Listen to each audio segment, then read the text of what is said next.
আল্লাহ তাআলা এক জায়গায় বলেন ওয়ালাউ আন্না আহলাল কুরা আমানু ওয়াত্তাকাউ লাফাতাহনা আলাইহিম বারাকাতিম মিনাস সামাই ওয়াল আরদ। আল্লাহ তাআলা ঘোষণা দিয়ে জানায় দেন, আমরা যদি ঈমান আনতে পারি, আমরা যদি খোদাভীরুতা অর্জন করতে পারি, মুত্তাকি হতে পারি তথা গুনাহ পাপাচার ছাড়তে পারি, পাপ যদি ছেড়ে দিতে পারি, প্রকৃত ইমানদার যদি হতে পারি, আল্লাহ তাআলা বলেন লাফাতাহনা আলাইহিম বারাকাতিম মিনাস সামাই ওয়াল আরদ। তাহলে আল্লাহ রাব্বুল আলামিন আমাদের জন্য আসমান এবং জমিনের বরকতের দরজাসমূহ খুলে দিবে। আকাশ থেকে যথাসময়ে বৃষ্টি হবে, জমিন থেকে যথাযথভাবে ফসল উৎপন্ন হবে। কিন্তু বাস্তবতা কি? আমাদের ঈমানেরও কমজোরি, আমাদের তাকওয়া খোদাভীরুতা নাই বললেই চলে, ঠিক কিনা বলেন? তাহলে মন্দ কাজ দুই ভাবে হয়, একটা হলো শরীয়তের দৃষ্টিতে মন্দ কাজ, আর একটা হলো মানুষ্য সৃষ্ট মন্দ কাজ। এটাকেও শরীয়ত অপছন্দ করে। যেই কারণগুলো পরিবেশ বিজ্ঞানীরা বলতেছে যে বৃষ্টি না হওয়ার অন্যতম প্রধান কারণ হলো গ্রিন হাউস গ্যাস বাইরে যাওয়া। এখন গ্রিন হাউস গ্যাস আবার কাকে বলে? আল্লাহ তাআলার সৃষ্টি কৌশল সম্পর্কে আমাদের জানার দরকার। আল্লাহ তাআলার নিজাম বড় সুন্দর। এই যে সূর্যটা আমরা দেখি, এই সূর্যের আলো সরাসরি দুনিয়ার জমিনে আসে না। একেবারে জমিন থেকে নিয়ে 10,000 থেকে 15,000 মিটার পর্যন্ত, জমিন থেকে নিয়ে 10 থেকে 15 কিলোমিটার পর্যন্ত বিভিন্ন বাতাস গ্যাস আল্লাহ রাব্বুল আলামিন রেখে দিয়েছেন। আর এইগুলো কাজ করে ছাঁকনির ফিল্টারের কাজ করে। এই গ্যাসগুলোকেই বলে গ্রিন হাউস গ্যাস। এইগুলোর কাজ কি? বলে সূর্যের আলো যদি সরাসরি পৃথিবীতে আইসা পড়তো, তাহলে পৃথিবী বসবাসের অনুপযুক্ত হয়ে যাইত, মানুষ গরমে টিকতে পারতো না। সূর্যের আলোর যেই বেগুনি রশ্মি, ওটা যখন গায়ে পড়তো, মানুষের জন্য ক্ষতির কারণ হয়ে দাঁড়াইতো। এই যে 10-15 কিলোমিটার যে একটা স্তর আছে বাতাসের স্তর, ওইগুলো হলো ফিল্টারের কাজ করে, ছাঁকনির কাজ করে। ওইগুলো ভেদ করে যখন সূর্যের আলো আমাদের কাছে পৌঁছায়, সূর্যের আলোটা ফিল্টারিং হয়ে যায়। এই দুনিয়ার জমিনে যখন সূর্যের আলো পড়ে, ওটা আমাদের জন্য উপকারী ভিটামিন ডিতে পরিণত হয়ে যায়। ওই সূর্যের আলো যদি সরাসরি আইসা গাছগাছালির উপরে পড়তো, এগুলা বাঁচত না, একেবারে মরুভূমি হয়ে যেত। আবার যদি এইগুলো না থাকতো, রাতের বেলায় কি হইতো জানেন? গোটা পৃথিবী শীতল হয়ে যাইত, একেবারে -ডিগ্রি গরম হয়ে যাইত। এজন্য আল্লাহ তাআলা আমাদের সুবিধার্থে এই 10 থেকে 15 কিলোমিটার পৃথিবীর শুরু থেকে নিয়ে, জমিন থেকে নিয়ে, ভূপৃষ্ঠ থেকে নিয়ে আকাশের দিকে, গোটা পৃথিবীর চারদিকে এইভাবে প্রায় 10 থেকে 15 কিলোমিটার পর্যন্ত একটা লেয়ার আছে, বাতাসের লেয়ার, বিভিন্ন গ্যাস আছে এর মধ্যে। এখন কি হয়? এইগুলোর কারণে মূলত তাপ বাড়ে কমে। কেমনে? একটা উদাহরণ দিলে বুঝতে সহজ হবে।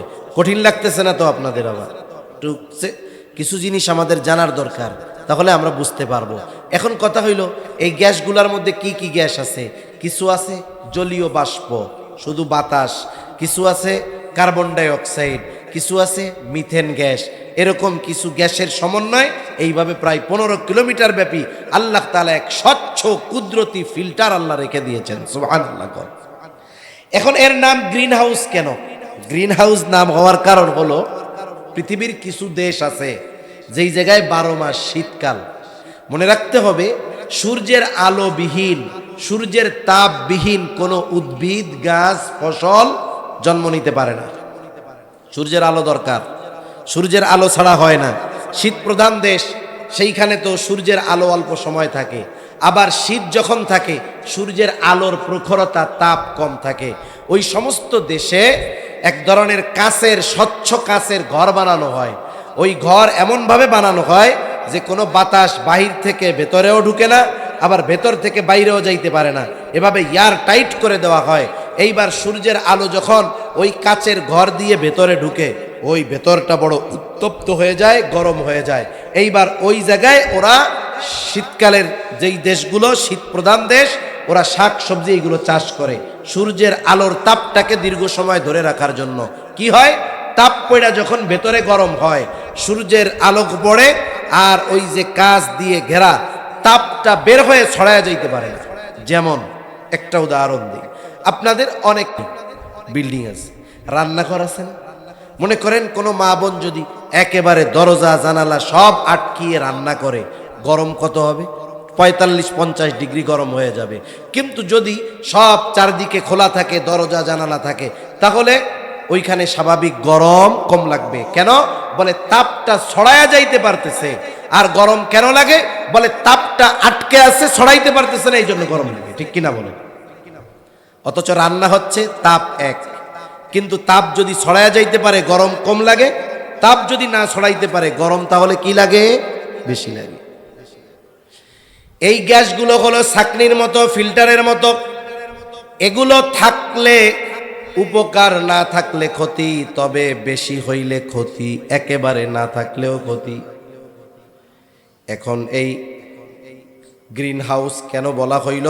বলে এইগুলা হতো যেহেতু স্বচ্ছ গ্যাস, পৃথিবীর বুকে যখন সূর্যের আলো পড়ে সব কিছু গরম হয়, যেখানেই আলো পড়ে ওই জায়গাটাই সূর্যের থেকে তাপ শুষে নেয়। সূর্য যখন ডুবে যায় তখন সমস্ত বস্তু তাপকে ছেড়ে দেয়। কিন্তু অসুবিধা হলো ওই গ্রিন হাউস গ্যাসের ফিল্টারের ছাঁকনিগুলো যখন বন্ধ হয়ে যায় তখন আর তাপ ছড়াতে পারে না, রাতের বেলাও তখন গরম বেশি অনুভব হয়। এখন ওই গ্রিন হাউস গ্যাস ইফেক্ট এটা বেশি হয়ে গেলে সমস্যা। এখন গ্যাস বেশি হয় কেন? এই যে গ্যাসগুলো বেশি হইয়া জমিনটা এত গরম থাকে কেন? এর কারণ হলো, বলে কার্বন ডাই অক্সাইড বেশি মাত্রায় থাকার কারণে গ্রিন হাউস গ্যাস ইফেক্ট এর প্রভাব পড়ে আর গরম বেশি হয়। যেই গ্যাসগুলো আছে একেবারে জমিন থেকে নিয়ে 15 কিলোমিটার পর্যন্ত, এর মধ্যে কার্বন ডাই অক্সাইড প্রায় 60%, প্রায় 60% কার্বন ডাই অক্সাইড। কথাগুলো বুঝতে হয়তো কঠিন হবে, কিন্তু বোঝার দরকার আছে। কার্বন ডাই অক্সাইড কোনটা? সাধারণভাবে আমরা কি বুঝি? শ্বাস যেটা নেই এটা অক্সিজেন, যেটা ছাড়ি এটা কার্বন ডাই অক্সাইড, বিষাক্ত গ্যাস। আমরাই যে শুধু কার্বন ডাই অক্সাইড ছাড়ি তা না, বায়ু দূষণের মাধ্যমেও কার্বন ডাই অক্সাইড ছড়ায়। এই যে বড় বড় কলকারখানা, ফ্যাক্টরি, ইটের ভাটা আপনারা দেখতে পান, এই যে ধোঁয়া উড়ে, এগুলাও বিষাক্ত গ্যাস, কার্বন। গাড়ি চলে, পেট্রোল পড়ে, ডিজেল পুড়ে, গ্যাস পুড়ে, এগুলার থেকে যে ধোঁয়া বের হয় এগুলাও সব কার্বন ডাই অক্সাইড। এগুলো যখন ওই কার্বনগুলার সাথে আরও মিশে যায় তখন ছাঁকনিগুলো বন্ধ হয়ে যায়। এখন কি হয়? গরমটা ছড়াতে পারে না, তাপটা ছড়িয়ে যেতে পারে না, এই জন্য গরমের কালে বেশি গরম অনুভব হয়। মনুষ্য সৃষ্ট কারণ এইগুলো। গাছ কেটে ফেলা। গাছ কি করে? বলে গাছ কার্বন ডাই অক্সাইড শোষণ করে, অক্সিজেন ছাড়ে। গাছ যখন কমে যাবে, স্বাভাবিক কার্বন ডাই অক্সাইড নেওয়ার বস্তু কমে গেল, অক্সিজেন ছাড়ার বস্তু কমে গেল, তখন আমাদের বিভিন্ন শ্বাস প্রশ্বাসের রোগ হয়, কারো ফুসফুসের কষ্ট হয়, অক্সিজেন সংকট হয়। এজন্য মনুষ্য সৃষ্ট কারণ কি? বলে এই যে অতি মাত্রায় কলকারখানা, গাছগাছালি কেটে ফেলা, বায়ু দূষণ করা, এগুলোর মাধ্যমে মূলত কার্বন ডাই অক্সাইড বাড়ে আর এর কারণে জমিনের মধ্যে তাপ বাড়তে থাকে। ঠিক কিনা বলেন? সংক্ষেপে অল্প কথা শেষ, বেশি সময় কথা বলবো না আমি। এখন আসেন এগুলা থেকে প্রতিকার পাওয়া যাবে কেমনে? গরম বাড়ার কারণ দুই ভাবে জানলাম, শরঈ দৃষ্টিকোণ থেকে, মনুষ্য সৃষ্ট কর্ম থেকে। এখন আসেন আমরা কিভাবে বাঁচতে পারি, কি করলে এই গরম তাপমাত্রা কমে যাবে, আল্লাহ তাআলা আবহাওয়াকে আমাদের জন্য স্বাভাবিক বানায়া দিবে, এটাও আমরা দুই ভাবে জানবো। প্রথমত কোরআন সুন্নাহর আলোকে। এক নাম্বার বিষয় যেটা করতে হবে বৃষ্টির জন্য, শীতলতার জন্য, প্রথমত আমাদেরকে নিঃসন্দেহে পবিত্র কোরআনুল কারীমের দিক নির্দেশনা অনুযায়ী পরিপূর্ণভাবে ইসলামের মধ্যে আমাদের দাখিল হতে হবে। আল্লাহ তাআলা কোরআনুল কারীমের মধ্যে বলেন, ইয়া আইয়ুহাল্লাযীনা আমানু দুখুলু ফিস-সিলমি কাফা ওয়া লা তাত্তাবিউ খুতুওয়াতিশ শাইতান ইন্নাহু লাকুম আদুউম মুবিন। আল্লাহ রাব্বুল আলামিন বলেন, হে ঈমানদারেরা, তোমরা পরিপূর্ণভাবে ইসলামের মধ্যে অন্তর্ভুক্ত হয়ে যাও। উদখুলু ফিস সিলমি কাফা, পরিপূর্ণভাবে ইসলামের মধ্যে তোমরা দাখিল হয়ে যাও, অন্তর্ভুক্ত হয়ে যাও। ওয়ালা তাত্তাবিউ খুতুওয়াতিশ শাইতান, তোমরা শয়তানের পদাঙ্ক অনুসরণ করো না। ইন্নাহু লাকুম আদুউম মুবিন, শয়তান তোমাদের জন্য হইল প্রকাশ্য দুশমন। এখন কথা হইল, ইসলামের ভিতরে পরিপূর্ণ কেন অন্তর্ভুক্ত হতে হবে? বাস্তবতা হলো, ইসলাম যেমন পরিপূর্ণ জীবন ব্যবস্থা, আমরা যদি ওই পরিপূর্ণ জীবন ব্যবস্থার আলোকে আমাদের জীবন চালাতে পারি, আল্লাহ তাআলা তাহলে আমাদেরকে পরিপূর্ণ নেয়ামত দান করবে। আমরা যতক্ষণ ইসলামের মধ্যে পরিপূর্ণ প্রবেশ না করব, ততক্ষণ পর্যন্ত আল্লাহ তাআলার পক্ষ থেকে পরিপূর্ণ নেয়ামত আসবে না। কেন আসবে না? আল্লাহ তাআলা কোরআনুল কারীমের মধ্যে বলেন, আল-ইয়াউমা আকমালতু লাকুম দীনাকুম ওয়া আতমামতু আলাইকুম নি'মাতি ওয়া রাদিতু লাকুমুল ইসলাম দীনা। আল্লাহ তাআলা কোরআনুল কারীমের মধ্যে বলেন, আজকে আমি তোমাদের জন্য তোমাদের দ্বীনকে পরিপূর্ণ করে দিলাম। আল-ইয়াউমা আকমালতু লাকুম দীনাকুম, আমি তোমাদের জন্য তোমাদের দ্বীনকে পরিপূর্ণ করে দিলাম। বিদায় হজে আরাফার ময়দানে নবীজির কাছে আল্লাহ তাআলা এই ফরমান পাঠায় জানায়া দিলেন যে আজকে আমি তোমাদের জন্য তোমাদের দ্বীনকে পরিপূর্ণ করলাম। আল-ইয়াউমা আকমালতু লাকুম দীনাকুম, শুধু দ্বীন পরিপূর্ণ করলাম তা নয়, ওয়া আতমামতু আলাইকুম নি'মাতি, আমি তোমাদের জন্য আমার নেয়ামত সমূহ পরিপূর্ণ করে দিলাম। এইখানেই মূল কথাটা। দ্বীন শব্দের অর্থ হলো জীবন ব্যবস্থা। তার মানে আমরা কিভাবে আমাদের এই গোটা হায়াত পরিচালনা করব, এই ব্যাপারে আল্লাহ তাআলার পক্ষ থেকে পূর্ণ নির্দেশনা আছে না নাই? আমাদের জীবন ব্যবস্থা পরিচালনার জন্য যা দরকার সব পরিপূর্ণ। আর যখন ওই পরিপূর্ণ জীবন ব্যবস্থা আমরা মেনে নিব, পরিপূর্ণভাবে যখন ইসলাম আমরা মেনে নিব, কারণ আমাদের জন্য দ্বীন হলো ইসলাম। ওয়ারাদিতু লাকুমুল ইসলাম দীনা, আর ইসলামকে তোমাদের জন্য দ্বীন হিসাবে মনোনীত করলাম। তার মানে আমাদের জীবন ব্যবস্থায় যখন পরিপূর্ণভাবে ইসলাম থাকবে, আমরা যখন পরিপূর্ণভাবে ইসলামের উপরে চলব, আল্লাহ তাআলাও পরিপূর্ণ নেয়ামত আমাদেরকে দান করবে। আল্লাহ তাআলার নেয়ামত পরিপূর্ণভাবে লাভ করার পূর্ব শর্ত হলো পরিপূর্ণভাবে ইসলামের মধ্যে অন্তর্ভুক্ত হওয়া, পরিপূর্ণভাবে দ্বীন মেনে চলা। তাহলেই আল্লাহ তাআলার পরিপূর্ণ নেয়ামত পাওয়া যাবে, নাইলে জীবনেও পাওয়া যাবে না। কারণ আল্লাহ তাআলা দ্বীন পরিপূর্ণ করার ঘোষণার পরে নেয়ামত পরিপূর্ণতার ঘোষণা দিয়েছেন। এর দ্বারা বোঝা যায় এটা যে যেই প্রকৃত দ্বীন মেনে চলবে, পরিপূর্ণ দ্বীন মানবে, আল্লাহ তাআলা তাকেই পরিপূর্ণ নেয়ামত প্রদান করবে। ঠিক কিনা বলেন? তাহলে আমরা যে আল্লাহর পক্ষ থেকে নেয়ামত বঞ্চিত হচ্ছি, এর কারণ কি? প্রথম কারণ পরিপূর্ণ ইসলামের মধ্যে দাখিল না হওয়া। দেখা যাবে আমরা ইসলাম বলতে, দ্বীন বলতে বুঝি 5 ওয়াক্ত নামাজ পড়লাম, হজ ফরজ হয়েছে হজ করলাম, যাকাত ফরজ হয়েছে যাকাত দিলাম, শেষ। আমাদের কারো দ্বীন আছে মসজিদের মধ্যে, ঘরের মধ্যে ইসলাম নাই, দ্বীন নাই। অথচ জীবনের প্রতিটা পদক্ষেপে ইসলাম আছে, দ্বীন আছে, এটা মানতেই হবে।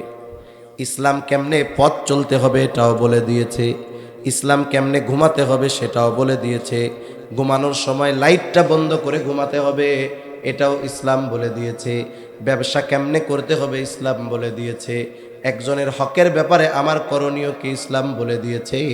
জীবনের এমন কোনো দিক নাই যে এই জায়গায় ইসলামের দিক নির্দেশনা নাই। তাহলে আমরা পরিপূর্ণ ইসলাম মানি না, এই জন্য আল্লাহ তাআলা আমাদেরকে পরিপূর্ণ নেয়ামত দেন না। এই রকম মাঝে মধ্যে অতি গরম জলোচ্ছ্বাস, আয়লা লায়লা সিডর দিয়া আমাদেরকে কিছু শাস্তি আস্বাদন করান। কেন? বলে এরা যেন বুঝা আমার দিকে ফিরে আসে, কিন্তু আফসোস আমরা তা বুঝি না। আমাদের আরো অপরাধের মাত্রা বাড়ে। তাহলে আমরা যদি শীতল আবহাওয়া চাই, আল্লাহ তাআলার পক্ষ থেকে বৃষ্টি নামক নেয়ামত যথা সময়ে যথাযথ পরিমাণ চাই, এক নাম্বার আমাদেরকে পরিপূর্ণ ইসলামের মধ্যে দাখিল হতে হবে। দুই নাম্বার, বৃষ্টি যদি না হয় আমল নবীজি শিখাইয়া দিয়েছেন সালাতুল ইস্তিসকার আমল করতে হবে। আফসোসের ব্যাপার, এই যে সালাতুল ইস্তিসকা অনেক জায়গায় আদায় করতেছে, আবার অনেক মুসলমান নামধারী আধুনিক মডারেটর মুসলমান ওরা এটা নিয়ে তিরস্কার করতেছে, বলে আয় রে আবহাওয়াবিদরা বলছে বৃষ্টি হবে না, ওরা নামাজ পড়ে বৃষ্টি নামাইব। বৃষ্টি হোক আর না হোক, শরীয়তের যেহেতু একটা দিক নির্দেশনা আছে, আল্লাহর কাছে বলার নির্দেশনা আছে, আল্লাহর কাছে বলতে অসুবিধা আছে কোনো? আমরা নামাজ পড়বো, আল্লাহ তাআলা চাইলে দিবে, না চাইলে আল্লাহ দিবে না। আবার অনেক জায়গায় দেখলাম অনেকে এটার একটা ট্র্যাডিশন বানায় নিছে। কিরকম?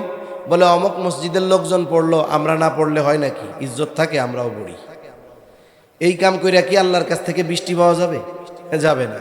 এক জায়গায় একজন আলেম খুব দুঃখ কইরা বলতেছে ফোনে যে হুজুর, আমরা এক জায়গায় সালাতুল ইস্তিসকার আয়োজন করেছি, এলাকার সব ওলামা একরাম আশেপাশের সবাইরে দাওয়াত দিছি, বড় একটা গ্রুপ ওলামা একরামের মানুষ যারা দিনদার মানুষ, এরা বলতেছে আরে নামাজ পড়ে কি হইব, বৃষ্টি নামবো নি, আবহাওয়া অফিসের থেকে এরকম কোনো দিক নির্দেশনা নাই। চিন্তা করে দেখেন, দিনদার মানুষগুলো, কিছু আলেম যদি আবহাওয়া অফিসের উপরে নির্ভর করে থাকে, তাহলে আল্লাহর উপরে নির্ভর ভরসা গেল কোথায়? ট্র্যাডিশন বানানো যাবে না, ইবাদতের মতো করতে হবে, যথাযথভাবে করতে হবে। দেখা যাবে সালাতুল ইস্তিসকার আয়োজন হয়েছে, ওই জায়গায় সবাই গেছে, সুদখোর গেছে, ঘুষখোর গেছে, বাটপার গেছে, অন্যের হক মাইরা খাওয়া লোক গেছে, কিন্তু গুনাহ করছে, কিন্তু তাওবা কইরা যায় নাই। প্রথমত তো সকলকে খালেসভাবে তাওবা করতে হবে। বৃদ্ধ, শিশু, গবাদি পশুগুলারেও ওই রৌদ্রের মধ্যে নিয়ে নামাজে দাঁড়ায় যাইতে হবে। কিন্তু দেখা যাবে আমরা যারা নামাজের মধ্যে অংশগ্রহণ করতেছি, অনেক পাপী আছে, তাওবা করে নাই, ক্ষমা চায় নাই, মাফ চায় নাই, ওই ব্যক্তিও নামাজিদের সাথে গিয়া নামাজ আদায় করতেছে। কিন্তু প্রথম শর্ত কি? যারা যাবে সকলকে খালেসভাবে তাওবা করতে হবে, গুনার থেকে মাফ চাইতে হবে। যেমন মুসা আলাইহিস সালামের সময় বৃষ্টি হয় না, পয়গম্বর মুসা আলাইহিস সালাম মানুষদেরকে নিয়ে সালাতুল ইস্তিসকা আদায় করবে, এখন নামাজ তো পড়ছে, বৃষ্টি হয় না। আল্লাহ তাআলা মুসা আলাইহিস সালামকে জানায়া দিলেন এইখানে যারা আছে এদের মধ্যে একজন গুনাহগার আছে, পাপী আছে, যার কারণে বৃষ্টি হচ্ছে না। মুসা আলাইহিস সালামও জানায়া দিলেন যে তোমাদের মধ্যে একজন আছে পাপী, যার কারণে বৃষ্টি হচ্ছে না। এইবার লোকটার মধ্যে চিন্তা, ভয় চলে আসছে। সে আল্লাহ তাআলার কাছে বলতেছে, আল্লাহ রে, এতকাল আমার গুনাহ গোপন রেখা দিলেন, আজকে যদি আমার গুনাহ মানুষের সামনে ফাঁস হয়ে যায়, লজ্জিত হয়ে যাব। ওই লোকটা দিলে দিলে আল্লাহ তাআলার কাছে খালেস তাওবা করলো। এইবার আল্লাহ রব্বুল আলামিন ওই যে বৃষ্টি হইতেছে না, এই লোকটাও যখন তাওবা করলো, ওই জামাতে আর কোনো গুনাহগার নাই, সব তাওবা করছে খালেস ভাবে। আল্লাহ তাআলা এই কারণে তাদের উপরে যথাযথ পরিমাণ বৃষ্টি আল্লাহ দিয়ে দিল। এই জন্য ট্র্যাডিশন বানাইলে হবে না। ইবাদতকে যদি ইবাদতের মতো না করা হয়, ওই ইবাদত আল্লাহর কাছে কবুল হবে না, ওই ইবাদতের দ্বারা ফায়দা পাওয়া যাবে না। তখন কি হবে? তখন ইসলাম বিদ্বেষীরা এগুলোর নিয়ে মজা করবে, ঠিক কিনা বলেন? এজন্য যে কোনো জিনিস করার আগে বিজ্ঞ উলামায়ে কেরামের তত্ত্বাবধানে পরামর্শ সাপেক্ষে সুন্দরভাবে বিষয়গুলো করার দরকার। আবার আফসোস লাগে, দেখেন অনেক জায়গায় দেখলাম সালাতুল ইস্তিসকার অনুমতিও দিতে চায় না। খুব ফলাও করে প্রচার হলো ঢাকা ইউনিভার্সিটির মধ্যে সালাতুল ইস্তিসকা হবে। আমরাও চিন্তা করলাম যাক হোক, কিন্তু একদিন পরে দেখা গেল আবার ঘোষণা, অনাকাঙ্ক্ষিত কারণে সালাতুল ইস্তিসকা সম্ভব নয়। আসলে বিষয়টা হলো ঢাকা ইউনিভার্সিটির মধ্যে ইসলাম পালন এটা কঠিন হয়ে দাঁড়াইছে। আমরা যদি শুধু এইটা মনে করি যে শুধু ঢাকা ইউনিভার্সিটির মধ্যে মনে হয় ইসলাম পালন কঠিন হচ্ছে, তা নয়। সময় গড়াতে দেন, একটা সময় দেখবেন এই 92% মুসলমানের দেশেও পরিপূর্ণভাবে ইসলাম মান্য করা হয়তো কঠিন হয়ে যাবে। এজন্য মুসলমানদের সচেষ্ট সতর্ক থাকার দরকার। আগামী প্রজন্মকে ইসলাম শূন্য করার এক গভীর ষড়যন্ত্র চলতেছে বিভিন্নভাবে। কত পদ্ধতিতে যে আসবে, কত পথ দিয়ে যে ষড়যন্ত্রগুলো আসবে, এ পথগুলো নির্ণয় করাও আমাদের জন্য কঠিন হয়ে যাবে। কিছু কিছু সময় পাঠ্যপুস্তকের মধ্যে গল্প ঢুকায় দেয়। যেমন গল্প তো অনেকগুলাই আছে, সবচাইতে বেশি প্রসিদ্ধি যেটা লাভ করেছে শরীফ শরীফার গল্প। আফসোস লাগে, একজন মূর্খ মানুষ যে লেখাপড়া জানে না, ওরেও যদি গল্পটা বুঝায় বলা হয়, ও বুঝবে যে এই গল্পের মধ্যে ষড়যন্ত্র আছে, ঠিক কিনা বলেন? কিন্তু আমাদের দেশে কয়েকজন বিজ্ঞ লোককে তদন্ত কমিটি করে এই গল্পের কি অসারতা এটা বের করার জন্য দায়িত্ব দেওয়া হইল। এর মধ্যে একজন আলেমও ছিলেন। আমি বুঝলাম না, যেগুলো আওয়াম ওগুলো নাইলে বাটপার, ওগুলো নাইলে ইসলাম বিদ্বেষী, কিন্তু একজন আলেম, তার চোখে এই গল্পের মধ্যে কোনো অসারতা বলে পড়ে নাই। এজন্য পাঠ্যপুস্তকে গল্পটাকে বহাল রেখে দিছে। এটার দ্বারা আমাদের সন্তানদেরকে গভীর এক ষড়যন্ত্র করে ইসলাম বিমুখ করার, সমকামী করার এবং লাজ লজ্জা অশ্লীলতার প্রচার প্রসার করার এবং আমাদের সন্তানদেরকে এক অনৈতিক পরিবেশের মুখোমুখি ঠেলে দেওয়ার অপচেষ্টা করতেছে, ঠিক কিনা বলেন? এরপরে কয়েকদিন শুনতেছি স্কুল কলেজের ক্লাস শুক্রবারেও চালু রাখবে। মনে রাখবেন যে এক এলাকায় শুধু মুহাম্মাদুর রাসূলুল্লাহ আসে নাই, ওই এলাকায় আবু জেহেলও ছিল, ঠিক কিনা বলেন? এজন্য চট্টগ্রামে শুধু বুজুর্গ ওলামায়ে কেরামই আছে তা না, এখানে অনেক ইবলিসের খলিফাও আছে, ঠিক কিনা বলেন? শুক্রবারের দিন ক্লাস চালু করবে। অনেকে বলতে পারে, হুজুর অসুবিধা কোথায়? অসুবিধা তো আছে। এই জুমার দিন ইসলামের জন্য, মুসলমানদের জন্য একটি গুরুত্বপূর্ণ দিন, ঠিক কিনা বলেন? মানুষ যত কিছুই করুক না কেন, এই জুমার নামাজ মুসলমানদের অন্যতম একটি শেয়ার নিদর্শন। যেই মানুষটা শয়তানের ধোকায় পড়ে সারা বছর নামাজ পড়ে না, 5 ওয়াক্ত নামাজ পড়ে না, ওই লোকটাও জুমার দিন কমপক্ষে 2 রাকাত নামাজ পড়ার জন্য মসজিদে আসে, ঠিক কিনা বলেন? একটু আগে আসে, খতিব সাহেব যেই বয়ান দেন, কিছু দ্বীনি কথা, দিক নির্দেশনামূলক কথা শুনে শহরের মধ্যে বাবা তার ছেলেকে নিয়ে জুমার দিন আগে আগে মসজিদে আসে। এই যে সন্তানগুলো কমপক্ষে সপ্তাহে 1 দিন নামাজ পড়তে আসে, এটাও কিন্তু ইসলাম বিদ্বেষীদের ভালো লাগতেছে না। ওরা এই নামাজ বন্ধ করে দিতে চায়। আগামী প্রজন্ম এদেরকে মসজিদ বিমুখ যদি করতে পারে, অন্যান্য দিন তো সময় নাই, জুমার দিনটা আসতো, এই দিনটাও যদি বন্ধ করে দিতে পারে, আস্তে আস্তে এদেরকে ইসলাম বিদ্বেষী করে তোলা যাবে।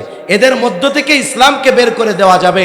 এরা হয়তো মুরতাদ হবে, না হয় লিবারেল হবে, না হয় একেবারে একনিষ্ঠ সেকুলার হয়ে যাবে, ঠিক কিনা বলেন?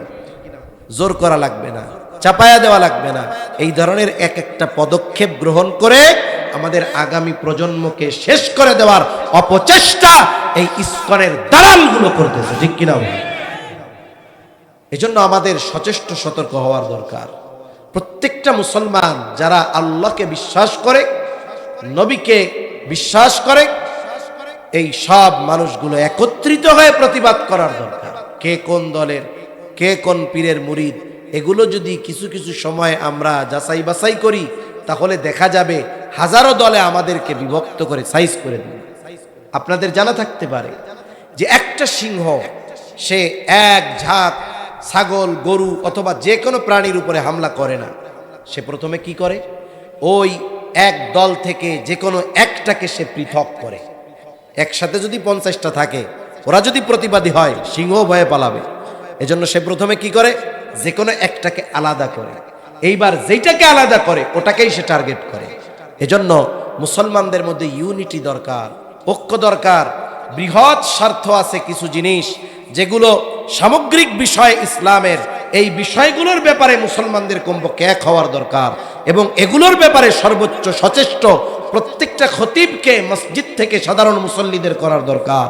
আর সাথে সাথে সাধারণ মুসলমান যারা, এরাও স্ব-উদ্যোগে প্রতিবাদী হওয়ার দরকার।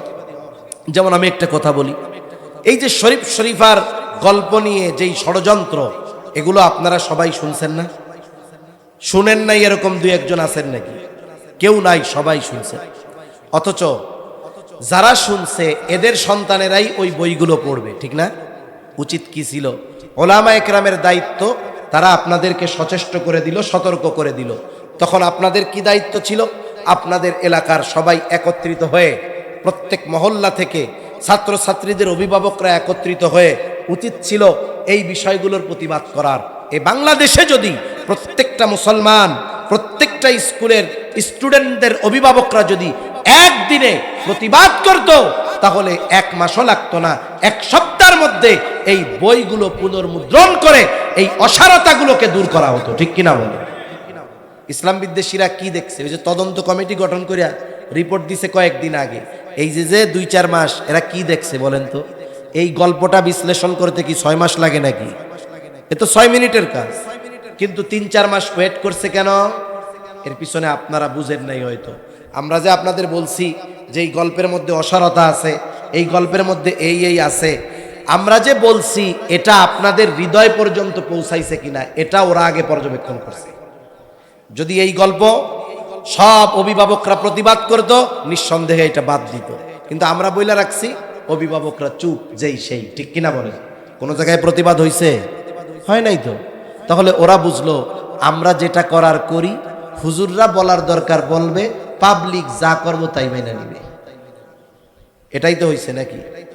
যদি আপনারা সাধারণ মানুষ প্রতিবাদী হইতো, তাহলে দেখতেন এই বই পরিবর্তন হয়ে যাইত। কিন্তু আফসোস, প্রত্যেকটা মসজিদের মেম্বার থেকে খতিব সাহেবরা বলেছে, প্রত্যেকটা মাহফিলে, প্রত্যেকটা ওয়াইজ গড়ে এই বিষয়গুলো বলেছে, কিন্তু এত বলা আমাদের কর্ণকুহর দিয়ে হৃদয় পর্যন্ত পৌঁছাইতে পারে নাই। যার কারণে আমাদের সন্তানদেরকে যেগুলো পড়ানো হবে, ইমান বিধ্বংসী পড়া, আমরা প্রতিবাদী হতে পারি নাই। যার কারণে বই যা আছে গল্প তাই আছে। সামনে দেখবেন শুক্রবারের দিন ক্লাস চালু করতে যদি চায়, যদি করেও দেয়, এই যে আমরা আপনাদের সতর্ক করতেছি, হয়তো মিডিয়ায় শুনবে, তারাও দেখবে, কিন্তু দেখবেন আমরা বলার কাম বলতেছি, সাধারণ মানুষ শোনার কাম শুনতেছে, সরকার যা করার কাম করবে এরা কোনো প্রতিবাদী করবে না। তাহলে বলেন, এভাবে যদি একের পর এক চলতে থাকে, আমরা যদি এগুলো মেনে নেই, চুপ করে থাকি, প্রতিবাদ না করি, প্রতিবাদ মুখর না হই, এক সময় আজান দেওয়া, নামাজ পড়াও কঠিন হয়ে দাঁড়াবে, ঠিক কিনা বলেন? এজন্য যদি চিন্তা করেন টুপি খুলে নিছে তাতে কি, জামা তো আছে, এখন জামা খুলে নিছে কই তাতে কি, গেঞ্জি তো আছে, গেঞ্জি খুলে নিছে তাতে কি, কই লুঙ্গি তো আছে, এখন লুঙ্গি খুলে নিছে কই তাতে কি, শর্ট প্যান্ট তো আছে। এরকম যদি চুপ করে থাকি, এক সময় কিছুই আর অবশিষ্ট থাকবে না। এজন্য আমাদের সর্বোচ্চ সতর্ক হওয়া দরকার। যে আলোচনা থেকে গেলাম, যে দেশের সর্বোচ্চ বিদ্যাপীঠ ঢাকা বিশ্ববিদ্যালয়, ওই জায়গায় সালাতুল ইস্তিসকার অনুমতি দেওয়া হয় না। অথচ এই বিশ্ববিদ্যালয়ের ইতিহাস কি জানেন? যখন স্যার সলিমুল্লাহ সহ এই পূর্ব বাংলার, পূর্ব পাকিস্তানের মানুষেরা একটা ইউনিভার্সিটি পাশ করাইল, তখন তো পাকিস্তান হয় নাই, পূর্ব বাংলা। বিশ্ববিদ্যালয়ে যখন পাশ হয়ে গেল, জায়গা দিছে একজন মুসলমান, স্যার সলিমুল্লাহ। নবাব সলিমুল্লাহর জায়গায় সেই ইউনিভার্সিটি, আমরা যাকে বিশ্বকবি রবীন্দ্রনাথ বলি, বিশ্বকবি, সে টিটকারি করে বলে, চাষার পোলাপানের আবার পড়ালেখা কিসের? কয় চাষার ছেলেদের আবার ইউনিভার্সিটি, বিশ্ববিদ্যালয় হয়ে গেছে। টিটকারি করে নাম দিছে কি জানেন? কয়টা হলো মক্কা ইউনিভার্সিটি। কারণ কি? এখানে যারা পড়বে মুসলমানের সন্তানেরা পড়বে, এই জন্য টিটকারি করে দিছে মক্কা ইউনিভার্সিটি নাম। আর কি বলে, এরা তো চাষা, ওরা জমিদার ছিল, মুসলমানদের উপরে জুলুম করত, মুসলমানরা চাষ করত, ওদেরকে খাজনা দেওয়া লাগতো, এজন্য মুসলমানকে নাম দিছে চাষা। কয় চাষার পোলাগো আবার বিশ্ববিদ্যালয়। অথচ দেখেন, যারা এই বিশ্ববিদ্যালয় নিয়ে টিটকারি করেছে, যারা এটাকে টিটকারি করে মক্কা ইউনিভার্সিটি বলেছে, যারা এটাকে মুসলমানদের ইউনিভার্সিটি বলেছে, অথচ এই জায়গা মুসলমান দিয়েছে, অথচ এই জায়গাতে ইফতার করতে বাধা, এই জায়গাতে নামাজ পড়তে বাধা। এটা আফসোসের ব্যাপার, ঠিক কিনা বলেন? এটা আমাদের জন্য দুর্ভাগ্য, এটা আমাদের দুর্বলতা। আমরা শুধু সংখ্যায় 92% আছি, কাগজে কলমে বাস্তবে কিচ্ছু নেই, ঠিক কিনা কোন? এটাই বাস্তবতা। এরপরে কি করণীয়? এক নাম্বার বললাম পরিপূর্ণ ইসলামের মধ্যে দাখিল হইতে হবে। দুই নাম্বার, যেহেতু শরীয়তের নির্দেশনা সালাতুল ইস্তিসকা এটা আদায় করতে হবে, তবে যথাযথ পদ্ধতিতে, যথাযথ নিয়মে। তিন নাম্বার, যেই কাজটা বেশি বেশি করতে হবে, ইস্তিগফারের আমল বেশি বেশি করতে হবে। কারণ গুনার কারণেই তো আমাদের উপরে এই কষ্ট, এই শাস্তি। আমরা যদি আল্লাহর কাছে বেশি বেশি ক্ষমা চাই, গুনাহগুলো মাফ করায় নিতে পারি, আশা করা যায় আল্লাহ তাআলা রহমতার বরকতের দুয়ার আমাদের জন্য খুলে দিবে। ইস্তিগফার হলো অ্যান্টিবায়োটিক। ইস্তিগফার কি? অ্যান্টিবায়োটিক। যে কোনো স্বাভাবিক রোগ যখন হয়, যেমন জ্বর হইলে ওষুধ কি দেয়? প্রথমে সাধারণ নাপা দেয়, এরপরে নাপা এক্সট্রা দেয়, তাই না? এখন এক সপ্তাহ ধরে নাপা এক্সট্রা খায়, জ্বর যায় না। ডাক্তার কি বলে? এটা হলো ভাইরাস জ্বর, এটা নাপায় যাবে না, এটা কি খাইতে হবে? বলে অ্যান্টিবায়োটিক খাইতে হবে। খাবারের যত ঔষধ আছে, সব ঔষধের লাস্ট স্টেজ হলো অ্যান্টিবায়োটিক। দেখবেন আপনার এখানে কাইটা গেছে, ঘা পাচড়া হয়েছে, ডাক্তার বলবে ভাই অ্যান্টিবায়োটিক খাইতে হবে, নাইলে এখানে ইনফেকশন হইতে পারে। ঠিক কিনা বলেন? ব্যথা যায় না, কয় ভাই ব্যথার বড়িতে যেহেতু কাজ হইতেছে না, অ্যান্টিবায়োটিক খাইতে হবে। তাহলে অ্যান্টিবায়োটিক হলো সব রোগের খাবারের যেই ওষুধ, এর সর্বশেষ ট্রিটমেন্ট হলো অ্যান্টিবায়োটিক। এইটা সব রোগে কাজে লাগে। অ্যান্টিবায়োটিক সব রোগে কি লাগে? কাজে লাগে। ইস্তিগফার হলো এমন এক মহা ঔষধ, অ্যান্টিবায়োটিক, এটা সব বিষয়ে কাজে লাগে।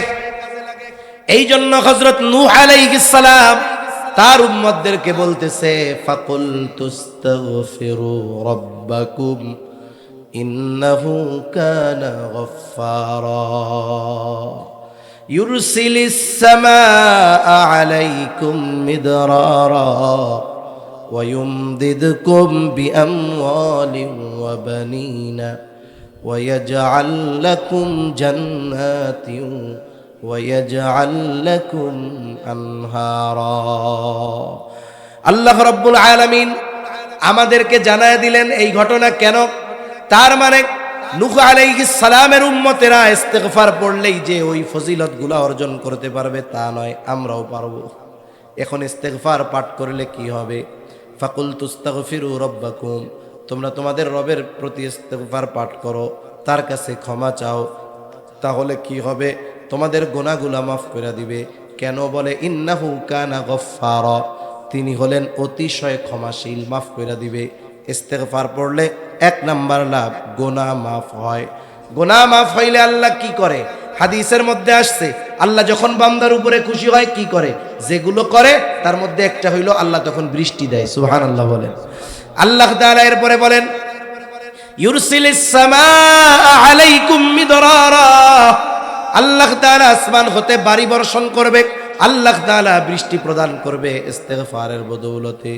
ফাকুল তুস্তাগফিরু রাব্বাকুম ইন্নাহু কানা গফফারা ইউরসিলিস সামাআ আলাইকুম মিদরারা ওয়া ইউমদিদকুম বিআমওয়ালিন ওয়া বানিন। আল্লাহ তাআলা এরপরে বলেন ইস্তিগফারের বদৌলতে আল্লাহ তাআলা সন্তান এবং সম্পদ দ্বারা তোমাদের সাহায্য করবে। যারা ইস্তিগফার পাঠ করে আল্লাহ তাআলা এদের সম্পদ এবং সন্তান দ্বারা দুনিয়া আখিরাত উভয় জাহানে তাদের উপকৃত করে। সুবহানাল্লাহ বলেন। এই সন্তান দুনিয়ায় যেমন কাজে আসবে, আখিরাতেও কাজে আসবে। এই ইস্তিগফার পাঠ করে নেওয়ালার সম্পদ দুনিয়ায় যেমন কাজে আসবে, আখিরাতেও তার কাজে আসবে। সুবহানাল্লাহ বলেন। ওয়ায়াজআল লাকুম জান্নাতিন ওয়ায়াজআল লাকুম আনহারা, আল্লাহ রাব্বুল আলামিন জান্নাত, এই বৃষ্টি আল্লাহ তাআলা বাগান দিবেন, বাগান নহর দিবেন, তথা কি হবে বলে পানির প্রবাহ আল্লাহ ঠিক রাখবেন। পানির যথাযথ প্রবাহের উপর অনেক কিছু নির্ভর করে, কিন্তু বাস্তবতা হলো এই আধুনিক সময়ে এসে আমরা আমাদের সুবিধার জন্য পানির প্রবাহকে বাধাগ্রস্ত করে দিচ্ছি, যার কারণে অল্পতেই সিলেটের জকিগঞ্জে কয়েক ঘন্টা বৃষ্টি হয়েছে। বৃষ্টি হওয়ার কয়েক ঘন্টার মধ্যেই এলাকা প্লাবিত হয়ে গেছে, বন্যা হয়ে গেছে, ছোটখাটো বন্যা হয়ে গেছে। এই বন্যাগুলো কেন হয়? আল্লাহ তাআলা প্রত্যেকটা তো একটা নিজাম রাইখা দিছে।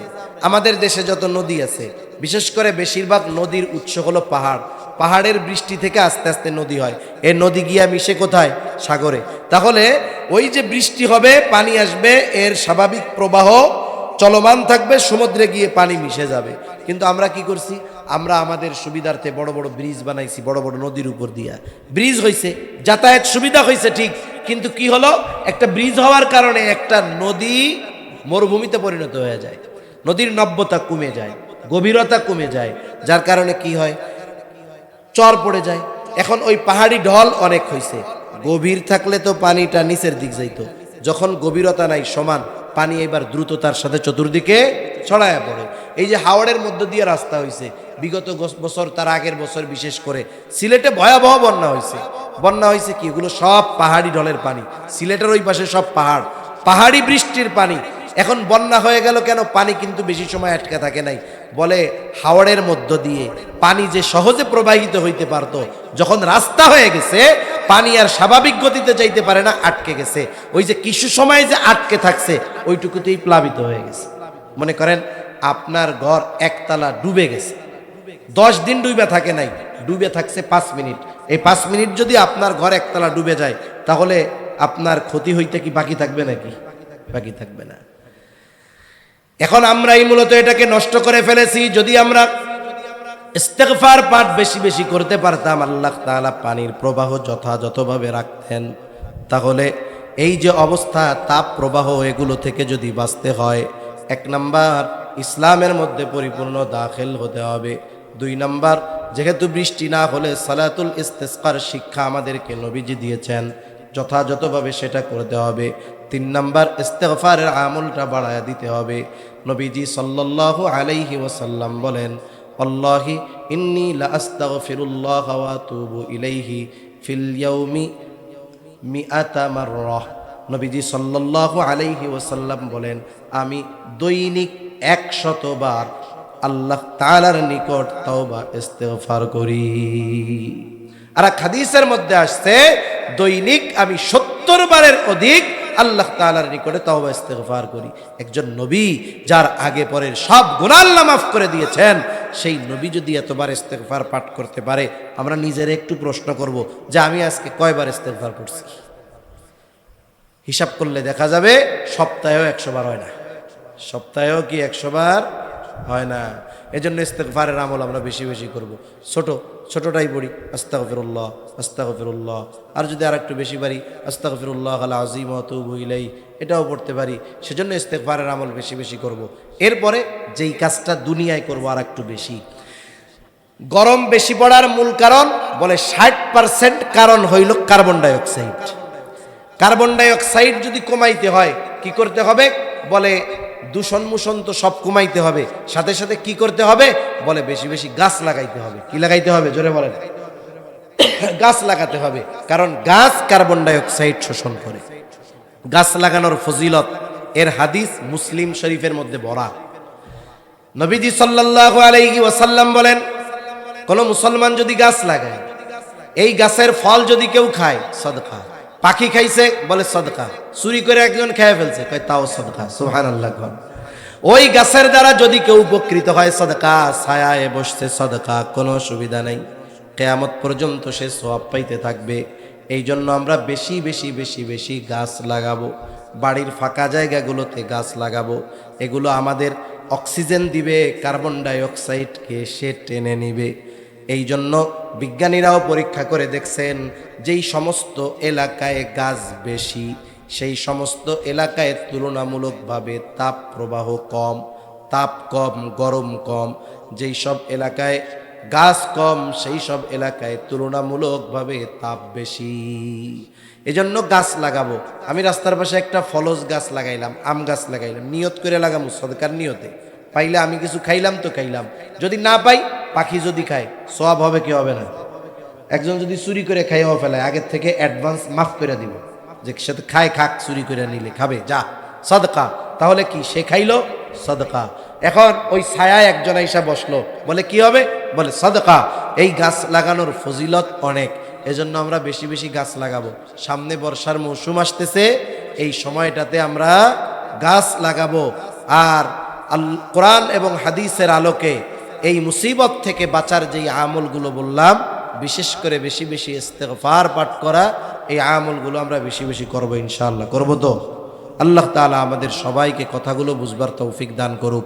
আমরা যদি আমাদের নিজেদেরকে পরিবর্তন করে ফেলি, তাহলে আল্লাহ সুবহানাহু ওয়া তাআলাও সব কিছুর নিজাম ঠিকমতো দিয়ে দিবেন। আবার দেখবেন যে পৃথিবী শীতল হয়ে গেছে, জমিনটা উর্বর হয়ে গেছে, নেয়ামত বরকত দিয়ে আল্লাহ তাআলা ভরপুর করে দিবেন। আল্লাহ সুবহানাহু ওয়া তাআলা আমাদের সবাইকে কথাগুলো বুঝবার, আমলের কথাগুলো আমল করবার তৌফিক দান করেন। সকলে বলি আমিন।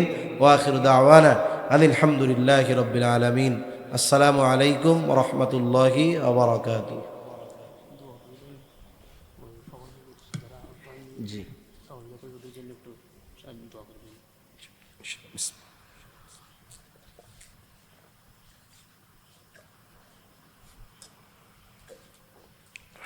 সবাই যে ফায়দা, ফজিলত, সওয়াব, এটা কবরে শুয়ে শুয়েও পাওয়া যাবে।